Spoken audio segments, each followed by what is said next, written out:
বাড়ি থেকে রেডি হয়ে বেরিয়ে পড়েছিলাম আমার মামা শ্বশুরের বাড়ি যাওয়ার উদ্দেশ্যে। আর এখানে আসতেই এদের সঙ্গে দেখা হয়ে গেল। কিছু শুনতে চাইলে কি বলছে শোনো।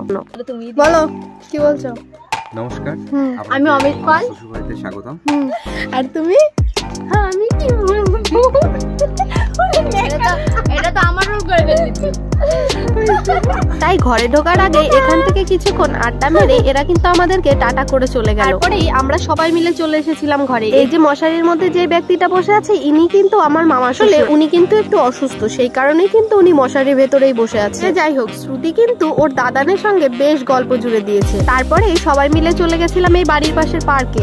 আমার বাড়ির থেকে পার্কের দূরত্ব অনেকটাই, তার জন্য শ্রুতিকে সেইভাবে কখনো পার্কে নিয়ে যাওয়া হয়নি। এখানে একদম কাছে কাছে পার্ক, তার জন্য কিন্তু শ্রুতিকে নিয়ে চলে এসেছে। শ্রুতি কত খুশি তোমরা দেখে। এটা হলো আমার সেজ ননদের মেয়ে। এ কিন্তু একটু ভয় ভয়ই পাচ্ছে। এদিক থেকে বলতে গেলে শ্রুতির কিন্তু কোনো কিছুতেই ভয় নেই। পার্কে ঘোরা কমপ্লিট হয়ে গেছে, এবারে